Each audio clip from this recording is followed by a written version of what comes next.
J'ai carrément entendu craquer dans mon dos, donc effectivement la fracture s'est faite à ce moment-là à droite. J'attaque ma toute première compétition internationale et là en fait j'ai même pas le temps de kiffer mon retour que je me romps le ligament croisé à droite assez fort et je m'écroule et c'était vraiment pas agréable. Tu passes un peu de la lumière à l'ombre très rapidement et moi ça a été un choc, hein. Ça a été vraiment un choc émotionnel, vraiment à vomir de douleur tellement ça faisait mal.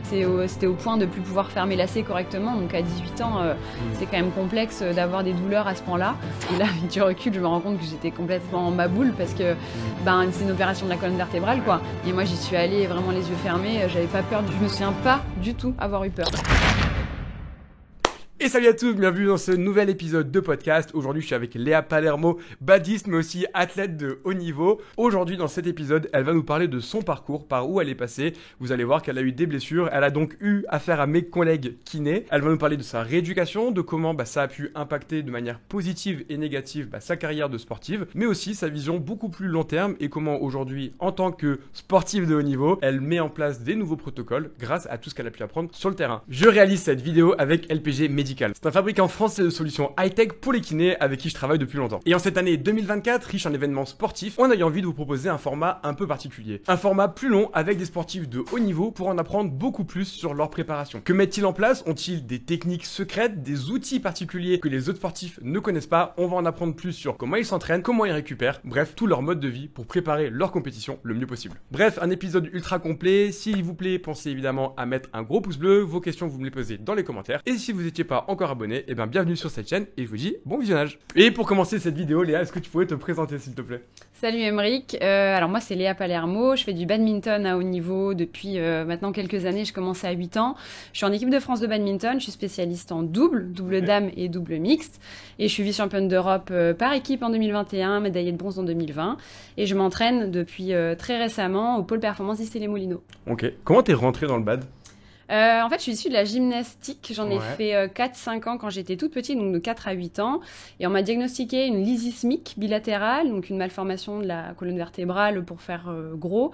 Et j'ai arrêté là-dessus parce que j'étais déjà très animée par la compétition à cet âge-là. Et on m'a dit que mon corps pouvait avoir ses limites à ce moment-là. Et je me suis mis au badminton comme ça, parce que aussi mon papa en faisait et j'ai jamais arrêté. Ok, c'est intéressant parce que ce que j'aime beaucoup moi dans ce format, c'est aussi d'interroger les sportifs sur leurs blessures, leurs douleurs, leurs problèmes. Et en fait, c'est un peu ça qui, toi, dès le début, t'a fait commencer ou même changer de sport. Ouais, c'est ça qui m'a fait prendre la première grosse décision de ma vie, entre guillemets, même si j'étais très jeune et que j'étais forcément aidée par mes parents.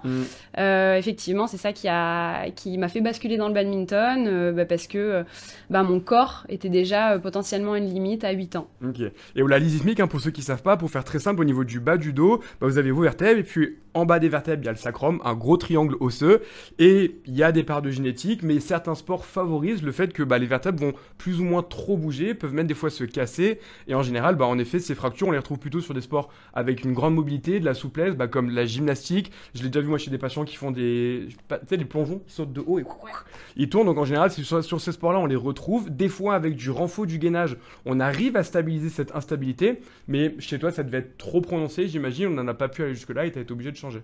Ouais, en fait, les médecins à l'époque pensaient que c'était congénital à gauche, parce que du coup, ça s'est avéré bilatéral quand j'avais 19 ans, parce que j'ai carrément entendu craquer dans mon dos, donc effectivement, la fracture s'est faite à ce moment-là à droite, et du coup, c'était potentiellement congénital à 8 ans quand on l'a découvert. Et oui, du coup, j'ai arrêté là-dessus parce que, alors j'avais pas mal pour information à l'époque, mais par contre, à partir d'un certain niveau en gymnastique, donc j'ai évolué à un niveau régional à peu près à cet âge-là, à partir d'un certain niveau, on fait une batterie d'examens pour voir si le corps, en fait, il est capable d'assumer la charge, l'intensité, la fréquence d'entraînement. Et c'est là qu'on a vu cette lysismique et que potentiellement, mon corps serait pas à même de supporter cette charge dans le futur. Intéressant. Donc ça, c'était quand tu rentrais en haut niveau dans le badminton? Non, dans la gymnastique, du coup, j'avais peut-être 7 ans à ce moment-là, et j'avais un très bon niveau régional en gymnastique.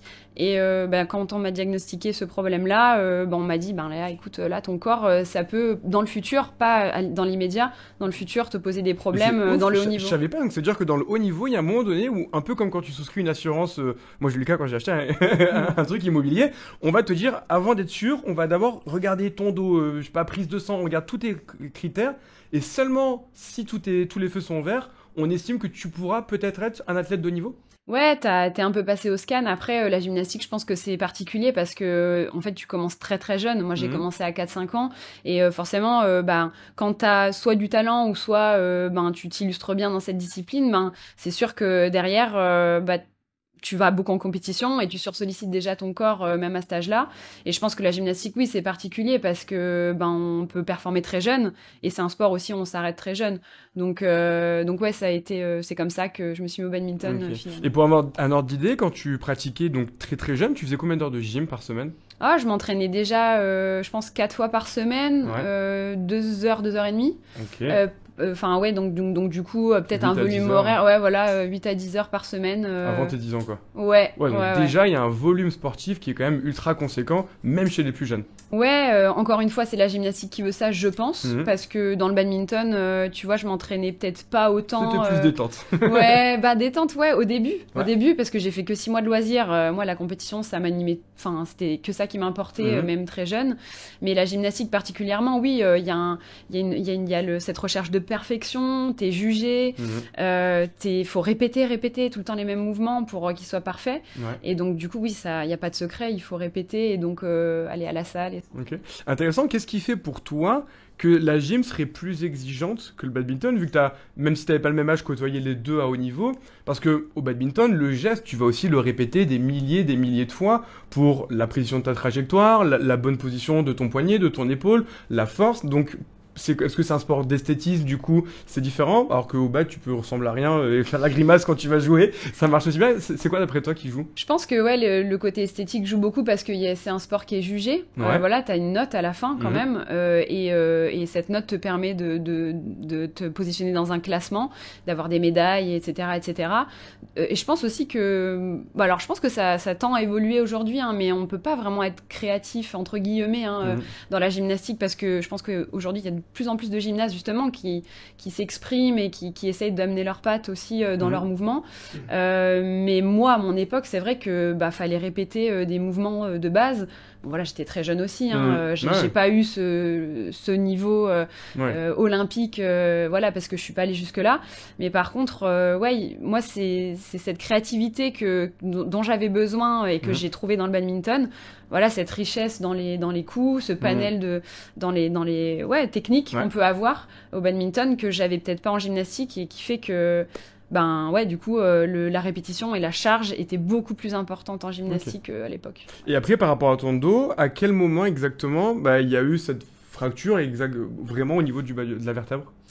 C'était donc j'avais 18-19 ans, c'était sur une compétition internationale en badminton du coup, et donc quand j'étais en équipe de France aussi, et sur un simple retour service, donc je pose le pied, vraiment c'est même pas en hyperlordose dans un saut, vraiment une posture assez c'était lambda. assez classique et j'entends craquer. Alors après je sais tout de suite que c'est grave parce que je joue avec une ceinture lombaire depuis 6 ans déjà, et je sais que mon isthme du coup droit est un peu sur la sellette. On avait regardé en scanner, ça montrait une grosse fissure déjà.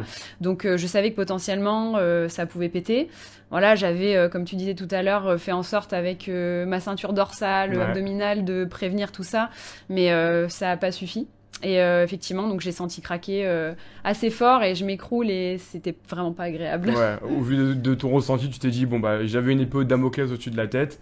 Elle a fini par tomber et donc derrière on opère, c'est quoi, on met les vis, on stabilise, j'imagine? Derrière en fait on essaye 2 mois de corset quand même pour essayer de faire résorber, essayer de faire cicatriser la fracture comme ça pour voir. Bon, il s'avère qu'après 2 mois c'était même encore pire, le trait de fracture était toujours là. Donc oui, là la solution c'est soit j'arrête le badminton à haut niveau, soit je décide de me faire opérer. Moi c'est vrai qu'à 19 ans, et là avec du recul je me rends compte que j'étais complètement en ma boule parce que c'est une opération de la colonne vertébrale quoi. Et moi j'y suis allée vraiment les yeux fermés, j'avais pas peur, je me souviens pas du tout avoir eu peur. Vraiment, et pour autant on vient mettre 2 vis donc centrées sur L5 avec cerclage, et on vient raboter l'articulaire qui était chez moi trop longue en fait et qui venait créer en hyperlordose voilà exactement. On a fait 2 greffes osseuses aussi pour combler les fractures sur le l'isthme. On a pris de l'iliaque, donc ça a duré 5 heures en tout, c'était une grosse opération. Et puis comme tu disais, t'étais encore très jeune, mais ça reste une opération qui au final final ne prend pas beaucoup de place. Tu vois, il y a des opérations au niveau du dos où vraiment on peut bloquer et stabiliser une dizaine de vertèbres. Toi, c'était vraiment le dernier étage qui était instable, qu'ils ont voulu restabiliser et reverrouiller. Et derrière, j'imagine, rééducation. Toi, à ce moment-là, comment tu t'es senti? Parce que, tu vois, dans ce que tu nous racontes, tu changes de sport à cause de ton bas du dos. Et au final, malgré le fait que tu en aies trouvé un qui serait, on pourrait penser, moins mauvais, ça finit par lâcher et tu te fais opérer. Toi, derrière, tu te dis, je vais pouvoir reprendre, c'est compliqué. Tu me disais que tu n'avais pas vraiment peur de l'opération. Tu étais dans quel état là-dessus? Je pense encore, comme j'étais très jeune, comme je te dis, j'avais peur de rien et c'est vrai que je me souviens pas avoir... alors j'ai eu très très mal par contre à refaire, je sais pas si je le referai parce qu'en termes de douleur, tu passes une nuit en soins intensifs. Tu parles du post-opératoire? Ouais, du post-op. Donc du coup... ça vraiment j'ai pris une sacrée claque parce que en termes de douleur vraiment à vomir de douleur tellement ça faisait mal. Après voilà ça passe parce que bon comme tout, enfin, après avec le temps, tu t'adaptes, le corps il s'adapte, il se rééduque et tout. Et moi j'ai fait 5 mois de corset derrière tout ça. C'était hyper important et c'est là où je me dis que on a évolué dans la prise en charge aussi aujourd'hui des post-op et de la rééducation, de la prévention et tout. Moi j'ai rien fait sous mon corset pendant 5 mois. Alors que c'est catastrophique. Tu vois, tu t'enlèves ton corset, t'as un chewing-gum quoi. Donc j'ai réappris à bouger mon bassin dans l'espace, mais seulement après 5 mois, alors que j'aurais pu même juste stimuler mes transverses. Voilà, là aujourd'hui je le sais parce que j'ai une connaissance de mon corps un peu plus importante, mais voilà, dans la prise en charge c'était pas forcément ça à l'époque, même si voilà, après 5 mois de corset j'étais très très bien prise en charge par mon kiné à l'époque à l'INSEP. Donc voilà, oui, après je me suis projetée step by step un peu après comme chaque opération, et puis ouais, ça s'est bien passé, j'ai mis 1 an pour revenir à peu près. Ok, mais en effet comme tu le dis, donc ça c'était il y a quoi, une quinzaine d'années? 2013, il y a une dizaine d'années. En effet, les protocoles ont beaucoup évolué. Moi, je dis souvent, on voit par exemple dans la rue de moins en moins de plâtre, de plus en plus d'attelles. Tu vois, on essaie d'immobiliser le moins longtemps possible. Et en effet, aujourd'hui, les patients, même sous corset, on essaie de leur faire activer les abdos, les paravertébraux, etc. Mais les protocoles ont évolué. Puis j'imagine vont encore évoluer dans les dizaines de prochaines années. Mais là-dessus, par exemple, à l'INSEP, ils t'encadraient, ils te disaient, OK, voilà un peu quand est-ce que tu vas pouvoir reprendre sur le terrain, ou tu étais un peu laissé libre et on s'est dit, occupe-toi de ton opération, tu reviens nous voir quand tu peux rejouer et on te prendra en charge. Comment il se plaçait là-dessus? Tu parles du staff technique ou médical plutôt, les deux. Les deux. Je pense qu'aujourd'hui, il y a beaucoup plus justement de liens entre les staffs techniques, donc les staffs fédéraux et les staffs médicaux. Pour le coup, à l'époque, moi je me souviens pas qu'il y ait vraiment eu des passerelles régulières, parce qu'aujourd'hui, il faut savoir que le staff médical se réunit toutes les semaines avec le staff fédéral. Ça, c'est une vraie avancée et à l'époque, il y avait pas ça. Donc c'était peut-être l'athlète qui faisait le tampon entre sa fédération et le staff médical, et je te fais pas un dessin, à 19 ans c'est difficile quand même de retransmettre les informations. Par contre je me souviens avoir quand même été très très bien prise en charge dans les étapes dont tu parles. Voilà, c'était assez clair. Pour le coup j'avais 5 mois de corset, malgré le fait que j'aurais pu mieux gérer ces 5 mois sous corset, derrière c'était assez clair. Voilà, on remet en mouvement le bassin, on réapprend à se refaire une ceinture abdominale, et puis on retravaille les membres suples, les membres infs, parce que j'étais à l'arrêt pendant 5 mois quoi. Et puis on en parlait un peu off, mais c'est vrai que le tronc au badminton, mais de manière générale sur les sports de raquettes, c'est une zone de transition de force entre tes jambes qui te permettent de déplacer, où il faut que tu sois très vive, très explosif, et ton membre supérieur qui lui doit être puissant sur la raquette. Et en fait, tu as vraiment cette double rotation, et donc tu as besoin d'obliques extrêmement puissants. Donc j'imagine que tu as dû faire un gros travail de renforcement. Tu arrives à récupérer 100% de ton niveau? Ouais, complètement, et j'ai surtout plus de douleur, et ça, si on m'avait dit ça avant l'opération, je l'aurais, je pense, pas cru. C'était au point de plus pouvoir faire mes lacets correctement, donc à 18 ans, c'est quand même complexe d'avoir des douleurs à ce point-là. Et aujourd'hui, j'ai pas une fragilité, mais de temps en temps, je peux pas trop rester debout longtemps parce que ça peut faire une petite gêne. Mais douleur par en contre, barre dans le bas du dos. Ouais, un petit peu, ouais. Mais rien de comparable avec ce que j'ai eu par le passé, et je suis régulièrement en contact avec mon chirurgien que je remercie dès que j'ai une victoire significatif qui me rend fière, je lui écris, parce que c'est grâce à lui si j'en suis là. C'est une étape importante, ouais. Mais malgré tout, tu me disais, il y a une autre épreuve qui t'attend quelques temps après, tu peux nous raconter? Ouais, alors c'est pas tout de suite après, ça reste, c'est 8-9 ans après. Donc il y a 2 ans maintenant, je me romps les ligaments croisés du genou gauche au championnat du monde par équipe en octobre 2021. Donc voilà, j'ai une rééducation un peu en dents de scie parce que il y a des complications. Je me fais opérer d'un cyclope syndrome à 6 mois. Et donc voilà, on réopère, donc c'est chiant quoi. Tu repasses sur la table d'opération, donc je mets 1 an et 3 mois pour revenir à peu près. Je vais faire un petit topo pour ceux qui maîtrisent moins. En effet, donc quand on se rompt, on dit les croisés, mais souvent c'est le croisé antérieur. Donc c'est un ligament qui est à l'intérieur du genou qui va être complètement rompu. En général, on utilise 2 techniques. Soit un DIDT, on prend un bout des ischio-jambiers, soit un Kenneth Jones, on prend un bout du quadriceps. Toi, c'était un DIDT, si je dis pas de bêtises. Exactement. On prend un bout d'ischio-jambier, on fait un nœud, on le met à l'intérieur, on attend que ça cicatrise, et des fois, on sait pas très bien pourquoi, ce ligament, il va un peu s'hypertrophier, devenir plus gros, plus épais que ce qu'il devrait. Des patients qui ont du mal en rééducation, on comprend pas pourquoi le genou ne plie pas, pourquoi le genou ne tend pas. Et quand on fait une image, on voit un gros truc en plein milieu, comme l'œil du cyclope, d'où le nom du cyclope syndrome. Ouais. Et c'est des patients qui, du coup, perdent un peu de temps en rééducation parce qu'on est gêné, parce que si tu peux pas plier à 90, tu peux pas faire de squat, le genou est douloureux, du coup il est gonflé, etc., etc. Et en général, tu me dis c'est ce que tu as eu, on décide de réouvrir, on gratte un peu ce gros ligament qui est devenu trop épais pour qu'il prenne moins de place, on nettoie un peu autour, on referme et on rattaque la rééduque. C'est comme ça que ça s'est passé. C'est exactement ça. Moi, j'étais gênée, tu vois, sur l'extension, sur la fin d'amplitude de l'extension, et je me rendais compte que j'étais à peu près à 6 mois, 5-6 mois. Je faisais des montées de genoux et tu vois, sur l'extension, un peu de temps en temps. Au sol. Ah ouais, ça me lançait des décharges et on m'expliquait que c'était c'est de la fibrose en fait qui se forme autour du ligament. Donc l'opération, elle dure 10 minutes chrono, c'est hyper rapide et vraiment on sent la différence à la fin. Bon, tu recules un petit peu parce que tu repars sur des exercices, tu peux pas repartir sur de la course bêtement après cette opération-là. Mais par contre, tu gagnes vraiment en liberté de l'articulation et c'est vrai que je le savais pas, mais il y a des corps apparemment qui sont plus sujettes à fibroser et j'en ferai partie apparemment. Donc, oui, de toute façon, quand il y a des complications, c'est toujours multifactoriel et on sait jamais vraiment pourquoi. Si on avait la solution, on ferait en sorte que ça n'arrive plus et si ça arrive encore, même si on a amélioré nos techniques, c'est qu'il y a une part de hasard, de génétique. Des fois, on penserait à l'hygiène de vie, mais en général, quand t'es sportif de haut niveau, t'as une hygiène de vie meilleure qu'une personne qui pourrait fumer, boire et être sédentaire. Il y a pas mal de facteurs. Puis le côté hasard, pas de chance, qui fait pourquoi est-ce que tu t'es fait un croisé. Tu vois, de la même manière, il y a une part de hasard dans chaque blessure et des fois aussi dans chaque complication. Ouais, complètement. Et du coup, ce qui m'amène à parler du deuxième genou, parce qu'il y en a eu un deuxième. La bonne nouvelle, c'est que j'ai pas 3 genoux, donc normalement, ça devrait bien se passer. On sent que celle-là, tu l'as déjà fait à plusieurs personnes. Ouais, c'est clair. Mais du coup, ouais. Attends, avant qu'on arrive au deuxième, juste ton premier, comment tu te sentais ? Tu trouvais que t'avais récupéré à 100% avant que ton deuxième genou le lâche, ou tu sentais qu'il y avait encore des choses qui allaient pas ? Non, je pense que, tu sais, t'as des petites douleurs. Moi, j'avais des petites douleurs rotuliennes, donc autour de la rotule, vraiment, c'était pas le tendon, c'était vraiment la rotule, tu vois, dans l'engagement rotulien, où je sentais que ça flambait un peu. Mais du genou non opéré. Du genou, alors il y avait un petit peu celui opéré, les deux. Mais aussi l'autre, parce que du coup, la jambe droite, c'est la jambe de la fente en badminton, et c'est la jambe forte, plus forte. D'une manière générale, donc c'était la jambe saine à l'époque. Chez tout le monde ou un peu comme en snow ou en surf, il y a goofy irrégulière. La jambe raquette. Donc si t'es gaucher, c'est ta jambe gauche, et si t'es droitier, c'est ta jambe droite, qui est plus forte parce que c'est elle qui part en fente à chaque fois et voilà. Ok.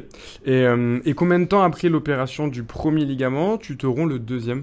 Malheureusement très vite. En fait, je te disais 1 an et 3 mois à peu près pour revenir et j'attaque ma toute première compétition internationale et là, en fait, j'ai même pas le temps de kiffer mon retour qu'en demi-finale, je me romps le ligament croisé à droite, donc de l'autre côté.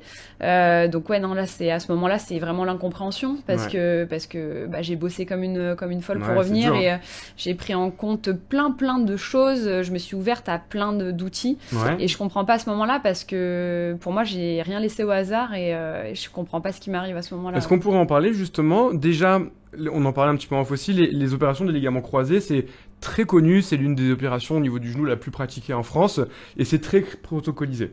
On sait que globalement, on reprend globalement la course à 3 mois, le sport un peu à 6 mois, les pivots à 8 mois et la compétition à 1 an, même si évidemment ça dépend du bilan, mais on essaie de faire très attention. On sait que si on reprend trop vite, trop fort, on augmente le risque de se refaire mal. J'imagine que toi, tu étais à l'INSEP, donc ça devait être hyper carré, tu as dû faire beaucoup de tests de force, de stabilité, voir si tout allait bien. Là, tous les feux étaient ouverts quand tu as repris ? Ouais, complètement, tous les feux étaient ouverts et c'est pour ça que je comprends pas vraiment.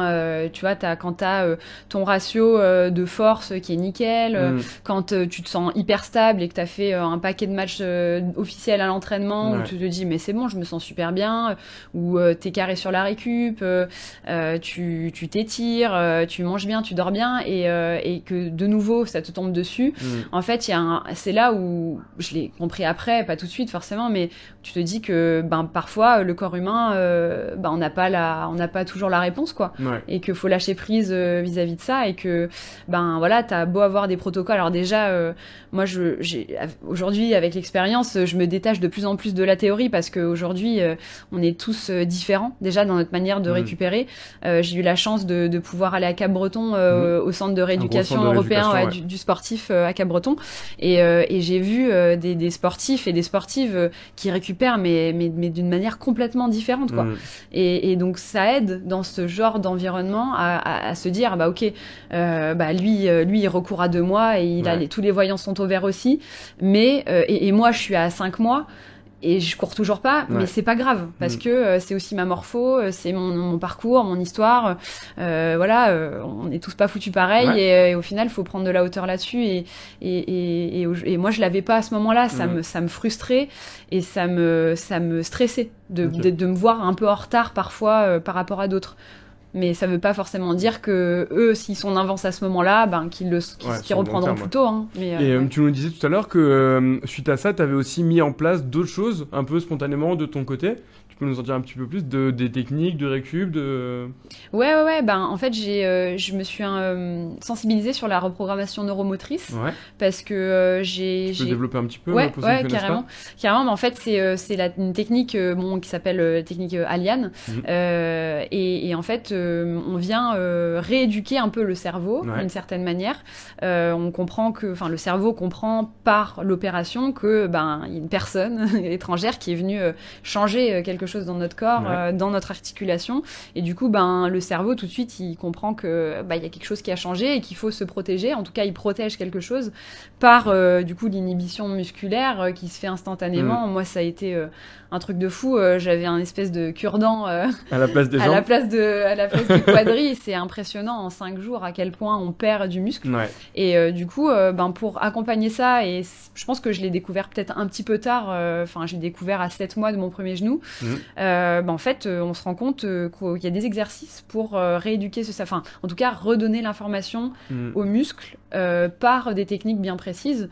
Alors on t'envoie alors tu as un casque en fait, on t'envoie des ondes un peu particulières et on te demande de mettre de vraies intentions dans la contraction de ton muscle en fait. Au départ, tu contractes rien du tout, c'est vraiment mental. C'est vraiment de l'imagerie en fait, mentale. Et après, on te demande de mettre en pratique.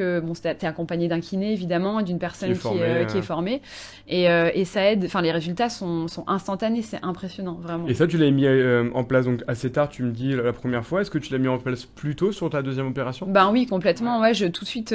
Et alors, t'as ces exercices-là qui se font avec une personne formée, mais après, il faut que tu le mettes en intention dans tes exercices, mais tout le temps, quoi. Et c'est ça qui fait la différence aussi. Et j'ai senti que j'ai eu moins de mal, en tout cas, à retrouver le muscle, la tonicité et la force sur mon deuxième genou grâce à ça. Alors, c'est pas que grâce à ça, parce que c'est grâce au travail, à la fréquence, à tout ce que tu mets en place autour de ta rééducation pour que ça marche, mais ça aide beaucoup et ça mange pas de pain pour le coup, parce que tu prends peut-être 5 minutes avant de dormir en te faisant une imagerie un peu mentale, en contractant ton membre sain et en faisant ce qu'ils appellent le crossover, donc un transfert en fait d'énergie sur ton membre lésé. et ça prend 5 minutes et tu te focalises ça avant de dormir parce que apparemment la nuit, pas porte conseil, mais la nuit apparemment... la parole de vieux sage. Non mais ça fait que, je sais pas si c'est hormonal ou pas, mais en tout cas ça aide pour le fait d'imprimer ces informations-là. Ouais. Et voilà, et après de mettre en pratique constamment sur les exercices de rééducation, ça aide beaucoup. Ouais. Et en effet, tu vois, par exemple, en musculation, c'est quelque chose qu'on entend de plus en plus parler. Par exemple, si tu fais du squat ou du développé couché, si tu écoutes de la musique et que tu penses à ta musique, alors tu peux avoir l'effet bénéfique de la musique qui peut te stimuler, mais l'effet n'est pas le même que si tu te concentres sur, ok, là je suis en bas de mon squat, c'est mon quadriceps qui va se contracter, il faut que je sente mes fessiers pousser, etc. Et on aurait des meilleurs résultats pour les mêmes protocoles, avec les mêmes charges, le même nombre de répétitions, qu'une personne qui ne serait pas focus et qui pousserait pour pousser, mais sans faire attention à ce qu'elle doit faire ou alors à ce qu'elle doit ressentir. Donc c'est assez cohérent. Mais c'est que par exemple, à titre personnel, je l'utilise pas beaucoup en rééducation, comme l'imagerie mentale. Un patient, tu vois, quand tu étais sur ton corset, de juste penser à contracter ses abdos, même sans le faire, ou quand tu me dis le fait d'avoir une sidération du quadriceps, pour ceux qui ne savent pas, j'avais eu des rugbyman opérés, donc qui ont des cuisses comme nos troncs à tous les deux réunis, et le lendemain de l'opération, ils ne sont plus capables de juste tendre le genou. Ouais. Vous imaginez la veille, ils peuvent pousser 100 kilos sur une jambe et le lendemain, ils peuvent plus lever le poids de leur jambe. Et ça, c'est pas qu'ils sont devenus faibles, comme tu dis, c'est le fait que le muscle ne peut plus parce que le cerveau n'envoie plus l'information. Et donc, juste de fermer les yeux, de se concentrer et de se dire, c'est des techniques qu'on peut utiliser et qui peuvent soit apporter des très bons résultats, soit permettre de gagner du temps, ce que tu as pu mettre en place beaucoup plus tôt. Est-ce que la deuxième rééducation est allée du coup plus vite? Et d'après toi, est-ce que c'est grâce à ça? Je pense que, alors déjà, il y a une chose, c'est que d'une pathologie à une autre, même si c'est le même corps, même si c'est la même pathologie, c'est différent en fait. C'est pas la même. Tu récupères pas pareil. Alors moi, la différence, c'est que j'avais une anse de saut à gauche. Peut-être que tu peux expliquer. Anse de saut, traduction kinésithérapie, c'est la minute kiné.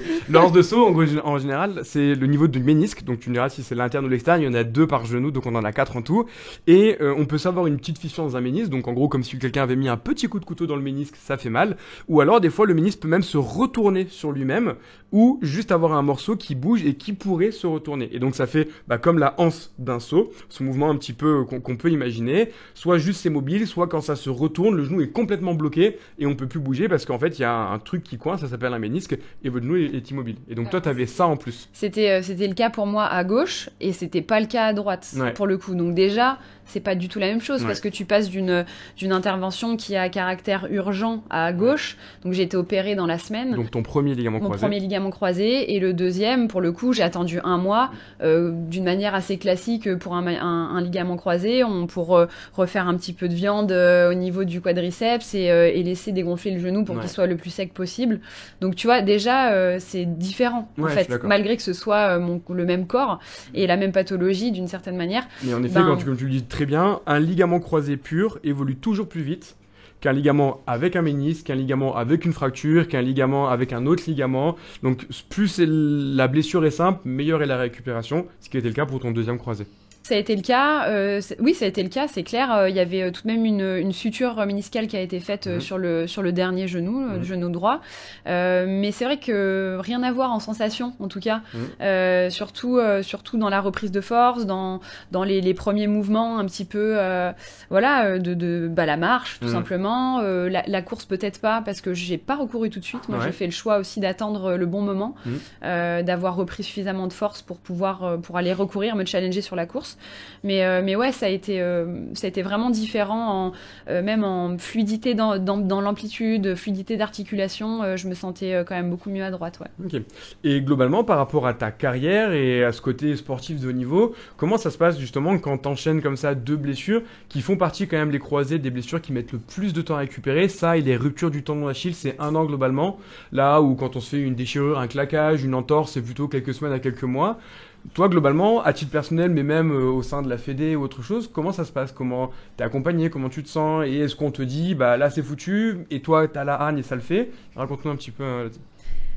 Ouais, je vais peut-être pas pouvoir tout dire, Okay, il y a des secrets. mais en tout cas, j'ai eu la chance de pouvoir évoluer au sein de l'infrastructure, de la belle institution de l'INSEP, où on a absolument tout ce qu'il faut pour être performant, mais aussi être performant dans l'ombre, c'est-à-dire quand on est blessé. Donc j'ai été accompagnée magnifiquement bien par tout le staff médical, particulièrement les kinés, pour le coup, que j'ai vu tous les jours pendant des mois et des mois. Mais c'est vrai que tu passes un peu de la lumière à l'ombre très rapidement. Et moi, ça a été un choc. Hein. Ça a été vraiment un choc émotionnel de comprendre à quel point, quand t'es plus sur le terrain ou quand t'es plus...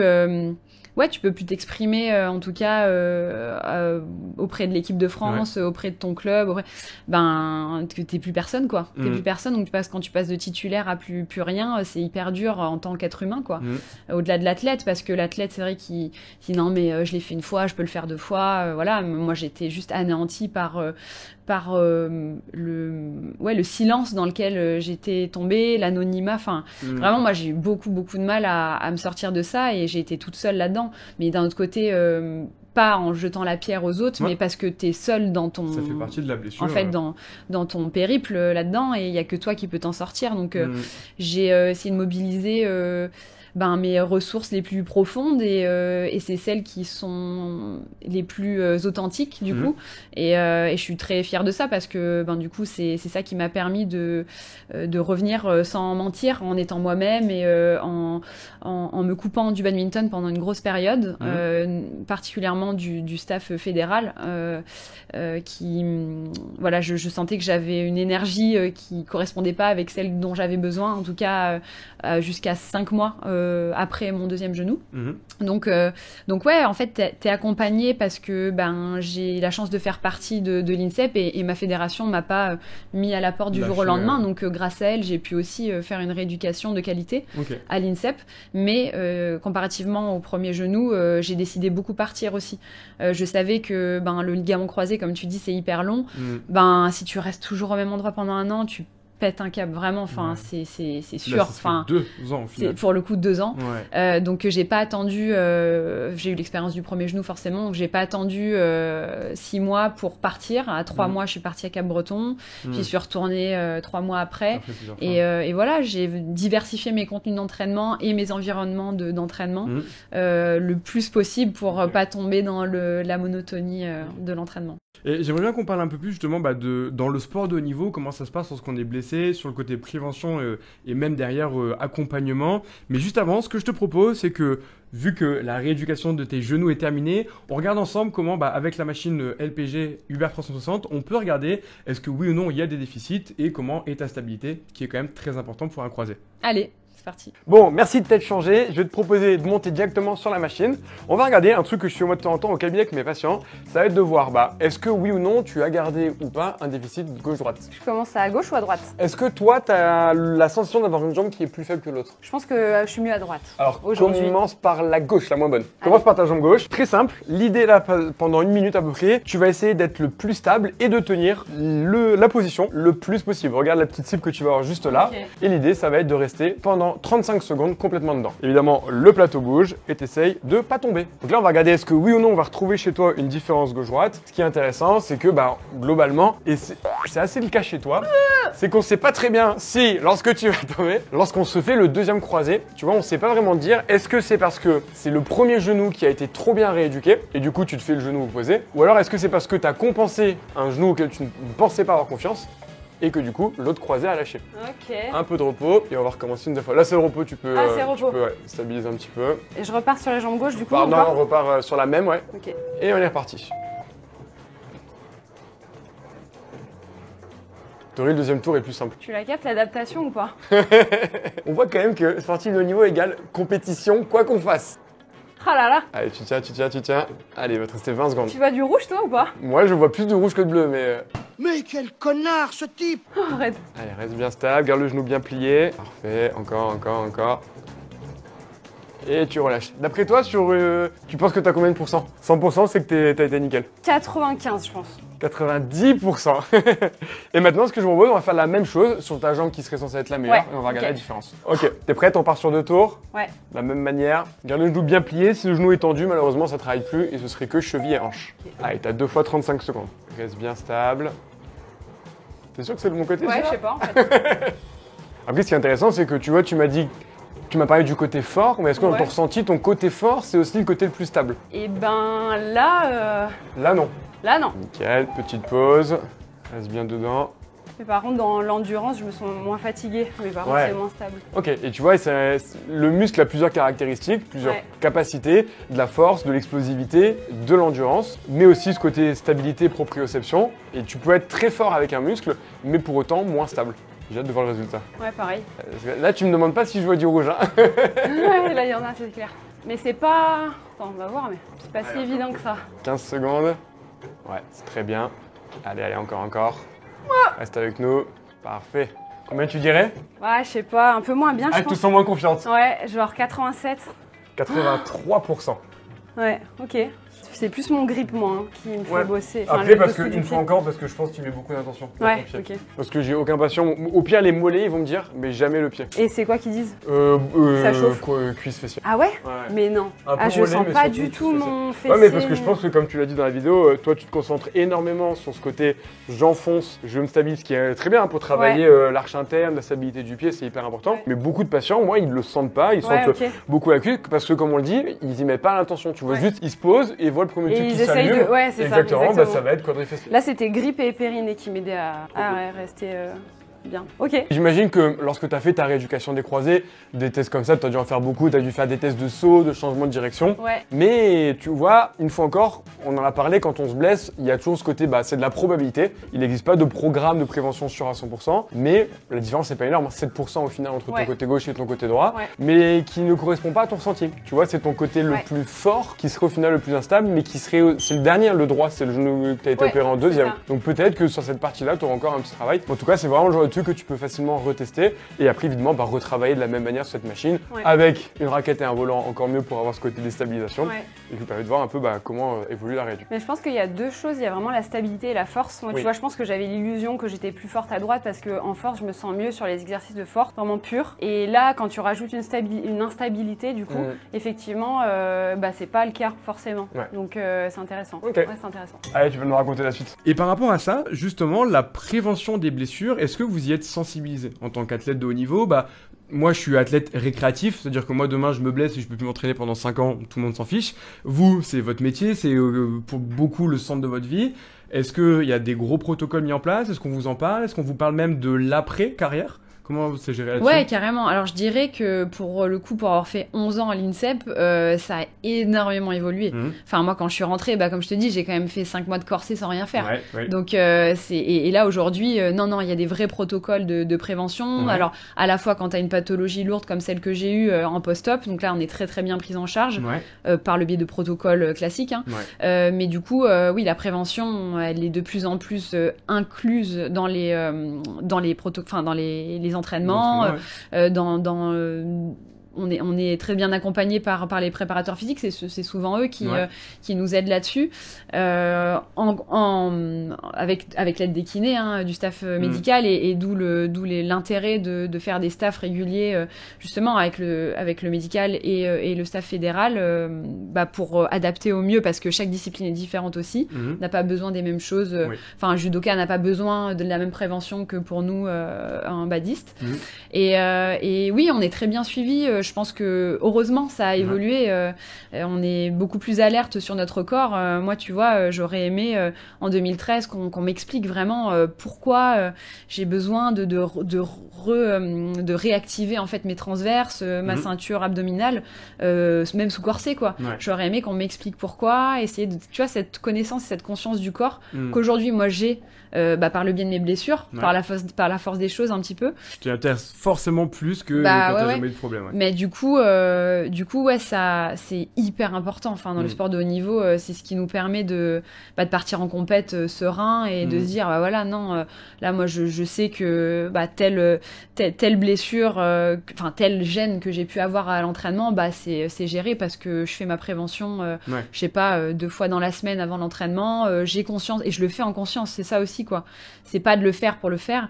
Et ça, c'est un truc que j'ai compris aussi, qui vient avec le temps, parce que au début, t'es plus jeune, on te dit de faire un truc, bah tu le fais un peu bêtement, entre guillemets, même si ça fait du bien à ton corps. Mais là, tu vois, de le faire en conscience et de mettre des vraies intentions, c'est clair que ça aide beaucoup. J'utilise beaucoup le mot intention. C'est vrai que j'ai l'impression que ce côté reprogrammation neuromotrice, tu l'as gardé même après le post-opératoire et que même ta manière de t'entraîner a évolué suite à ça. Ah ouais, complètement en préparation physique et même sur le terrain. Alors après, sur le terrain, on parle, nous, beaucoup d'intention en badminton aussi. Okay. T'as l'intention de gêner ton adversaire en proposant un certain style de coup. D'accord. Pour, en fait, le contrer sur le coup qui arrive, quoi. Donc, nous, on parle beaucoup d'intention aussi sur le terrain, dans notre langage spécifique. Mais effectivement, les intentions dans la rééducation, dans la musculation, dans la prévention. Moi, aujourd'hui, j'ai besoin de... Limite, c'est ma première question que je pose à mon prep physique. C'est quoi l'intention, quoi. Ouais. C'est quoi l'intention dans cet exercice? Et pour moi, ça a plus de sens, ouais. Ouais, mais en vrai, ça a toujours du sens, même en rééducation. Moi, dans mon cabinet, par exemple, je vais faire un exo patient. Alors, beaucoup ne s'intéressent pas et juste nous font confiance. Mais moi, par exemple, j'ai besoin qu'ils me disent où est-ce qu'ils le sentent travailler. Ouais. Parce qu'en fait, si moi, je lui explique pas que lorsqu'il fait tel exercice d'épaule, il doit sentir à l'arrière, mais qu'en fait, il me dit oui, c'est bon, ça brûle, mais que ça brûle devant, bah en fait, sûrement qu'il active pas le bon groupe musculaire. Donc en fait, c'est hyper pertinent et en vrai, c'est valable dès que tu utilises ton corps. Parce que, on n'est pas spécialiste. Alors, plus on vieillit, plus on a de l'expérience, plus on le devient. Encore plus quand on se blesse parce qu'on apprend à comprendre pourquoi on en est arrivé là et qu'est-ce qu'il faut mettre en place pour limiter la récidive. Mais ça me paraît très pertinent. Si on prend une semaine type chez toi, tu saurais nous dire combien d'heures par semaine tu t'entraînes, ça je pense que tu maîtrises, mais combien d'heures tu dédies aujourd'hui à la prévention ou limiter le risque de récidive? Alors du coup, en spécifique, je m'entraîne, je dirais... 12 heures par semaine, un peu moins qu'avant parce que aujourd'hui c'est plus la qualité que la quantité que je souhaite privilégier. Et la prévention, en fait, moi je l'inclus vraiment dans ma préparation physique aujourd'hui. Alors, t'as des séances effectivement où tu rajoutes parce que, je sais pas, psychologiquement ça te fait du bien à ce moment-là. Mais moi, ma prévention, elle est dans ma préparation physique. Alors, ça dépend des périodes de développement, des périodes. Des fois, t'es plus dans des périodes de développement, des fois, t'es un peu plus light et tout. Mais il y a toujours un fil rouge par rapport à effectivement mes pathologies, et ça c'est un travail avec le prep physique qu'on inclut tout le temps dans mes séances de préparation physique, c'est-à-dire 3 fois par semaine. D'accord. 2 heures de séance, voilà, donc 6 heures en tout. Et après, en fait la prévention, je pense que c'est encore une fois de la conscience aussi tout le temps. Enfin, c'est-à-dire que sur mes échauffements, c'est inclus aussi, quoi. Avant mon entraînement spécifique, je vais me faire des fessiers parce que je sais que les fessiers c'est ce qu'il faut par rapport aux genoux. Voilà, je vais me stimuler le dessous du pied parce que le gros orteil c'est important pour la stabilité, la force du pied, la force du grip. Voilà, j'ai conscience de mon corps membrin particulièrement parce que j'ai pris cher ces 2 dernières années. Mais du coup, j'inclus ça tout le temps, en fait, d'une certaine manière, sur les échauffements et en prep physique.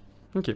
Et par rapport à ça, comment toi, définirais la limite entre le sport qui est bon pour la santé, je suis le premier à le prôner sur tous mes réseaux et je pense que tu es d'accord, mais ce côté où quand même, ça fait une 20aine d'années maintenant que tu es dans le haut niveau, si je dis pas de bêtises, à la louche, c'est ça. Et tu as quand même été 3 fois blessé et opéré. Quelle est pour toi la limite entre du sport santé et le sport de haut niveau compétition? Et est-ce que pour toi, les deux peuvent être liés? Ouais, aujourd'hui, forcément j'ai 30 ans, donc t'es plus alerte sur... t'es plus à l'écoute sur ta vie d'après aussi. Tu te dis, mais attends, ok, c'est ma passion, ok, je vivrai pour les médailles, pour la perf, pour la gagne et tout. Mais si je peux plus me baisser pour ramasser mon gosse à 40 ans parce que mes genoux ils sont ruinés, non quoi. Donc là c'est vrai que j'ai ce recul-là. Pour autant, Aujourd'hui, si pour moi t'es carré dans ta rééducation, si t'es carré, quand je dis carré, c'est dans la fréquence des kinés, pour les intentions régulières. J'allais dire l'intention. Ouais, non, mais les intentions régulières, mais que tu fasses du sport de haut niveau ou pas, tu vois. Si tu manges bien, si tu dors bien, si tu t'octroies des temps pour toi et que t'es pas pleine balle tout le temps avec le boulot à droite à gauche, ben en fait, du coup, ça c'est un environnement sain pour moi. Et du coup c'est ok quoi. Dans cette démarche-là. Et après, le sport de haut niveau, c'est vrai que moi j'ai tendance à me dire, il y a pas de limite parce que c'est tellement beau. Enfin, moi, tout ce que ça m'a inculqué comme valeur, le respect, la résilience, je sais pas, tout ce que j'ai pu recevoir du sport de haut niveau. Alors c'est grâce à moi parce que j'ai eu du courage et que je suis à l'origine de ça aussi, enfin d'une certaine manière. Je me dis ça en vaut le détour quand même. Et tu vois, le mois dernier j'ai repris ma première compétition après plus de 2 mois. Je peux te dire que tu vois pas, mais là j'ai des frissons. En fait, il y a que le sport de haut niveau qui crée ça, quoi. Ouais. Qui crée ça, et tu te dis, j'ai galéré pendant 2 ans, mais le premier match que je gagne devant le public français, mon premier tour, mon premier match, puis c'était hyper tendu et tout. On arrive à le gagner, celui-là, ça vaut le coup, franchement, de s'arracher. Ce que je comprends, c'est que on va dire que les effets négatifs pour ta santé que tu aurais pu avoir à cause du sport de haut niveau, ces blessures, etc., et contrebalancé largement par tout ce que ça a pu t'apporter, aussi bien physique mais même psychologiquement. Ouais, et puis j'ai évolué aussi parce que là effectivement on parle de ce côté résilient, dur et tout, mais j'ai complètement changé de vision aussi au niveau de l'entraînement, au niveau de la performance, en me disant que la quantité c'était plus d'actualité pour moi, et que tu vois, tu te mets une séance de qualité, un bel impact de qualité par jour. En fait, c'est ok, t'as pas besoin de charger la mule. Enfin, en tout cas, moi, c'est plus le cas.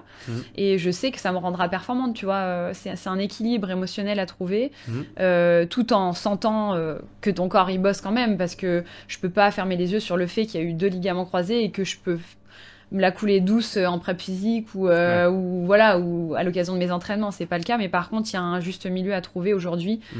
Que je suis en train de trouver aujourd'hui dans le volume en fait hebdomadaire. Et je suis en train de le trouver, et c'est cool, c'est cool parce que je prends plaisir aussi. C'est ça c'est le plaisir, c'est le kiff. Et par rapport au niveau, une fois encore, et au sport, est-ce que d'après toi il y a un prérequis ou plusieurs prérequis qui sont obligatoires si on veut pouvoir performer dans le haut niveau? Alors tu peux donc prendre soit spécifiquement dans le BAD, soit même dans ta vision, parce que j'imagine que tu as côtoyé beaucoup d'athlètes olympiques ou sportifs de haut niveau, et dans ton ressenti, dans ton expérience, est-ce qu'il y en aurait? Faut pas être... comment dire, faut être un peu fou quand même. Enfin, je veux dire, non mais c'est vrai, faut pas être normal entre guillemets. Tu vois, les champions, on a tous un truc un peu chelou, ou un truc un peu, tu sais, qui sort de l'ordinaire, ou un état d'esprit, une personnalité qui est un peu. Moi, je suis très extravertie, et c'est ça c'est cette folie là qui me caractérise à la fois sur un terrain de bad et à la fois dans ma vie. Enfin, je calcule pas, je suis moi-même et tout. Mais d'un autre côté, c'est cette énergie là, moi, qui m'a donné envie de revenir dans le haut niveau, et qui a fait que, les mecs ils me disent, mais t'as fait 2 croisés, opéré de la colonne et tout, et t'es encore là. Je dis ouais, mais je force pas, parce que je suis comme ça, et que j'ai ce truc en plus, je pense, qui fait que j'ai envie d'aller au bout des choses, tu vois. Donc je pense que c'est beaucoup dans la tête aussi. Enfin, beaucoup une histoire de personnalité. J'allais redire d'intention, mais c'est pas vrai. Ce sera le titre de cette vidéo YouTube, tu sais.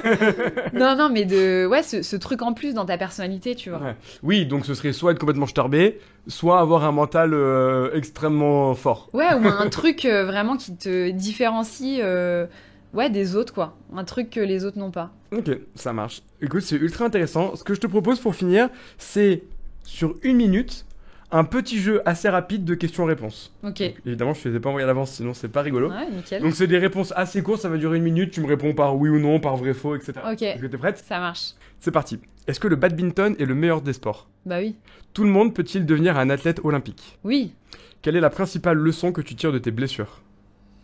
Résilience, écoute de soi, et performance ajustée, on va dire. La prévention des blessures est-elle assez présente dans le sport de haut niveau? Oui, je pense. La France est-elle une nation sportive? Passe. Les sportifs de haut niveau sont-ils en bonne santé? Pas tous, non. Quelle est la principale qualité nécessaire au BAD? L'agilité, l'anticipation, la vision adverse. J'avais dit la principale. La France va-t-elle briller au JO 2024? Oui. Que peut-on te souhaiter pour les 5 années à venir? Le kiff et une médaille européenne en 2025. Tous les sportifs prennent-ils suffisamment soin de leur récupération? Non, je ne pense pas. Quel est le sport olympique qui t'impressionne le plus? Judo. Parfait. Bah écoute, merci beaucoup pour toutes ces infos, c'était ultra intéressant, merci d'avoir partagé tout ça avec nous, toutes ces expériences. Est-ce qu'on pourra te suivre quelque part dans les prochaines semaines, prochains mois à venir? Qu'est-ce qu'on peut te souhaiter de beau? Ouais, à part du kiff, vous pouvez toujours me suivre sur Instagram, Léa Palermo, et j'ai la chance de commenter les Jeux Olympiques sur Eurosport cet été. Donc merci, du 27 au 5 août, vous pourrez écoutez ma douce voix sur Eurosport. Cette voix podcast vous a plu, vous la retrouverez devant les JO. Je commenterai le badminton, les Jeux Olympiques, pas les Jeux Paralympiques, mais je serai là sur la semaine olympique aux côtés des équipes d'Eurosport et j'ai trop hâte. Trop bien, je mettrai le lien de ton compte dans la description. Merci à tous d'avoir écouté ce podcast. Je remercie une fois encore mon partenaire LPG Médical de nous avoir permis de nous rencontrer et d'avoir ce bel échange. Si cet épisode vous a plu, pensez à mettre un gros pouce bleu. Si vous avez des questions sur tout ça, vous nous les mettez dans la description. Et si ce n'était pas encore le cas, bienvenue sur cette chaîne et pensez à vous abonner. Merci Léa. Merci. Ciao.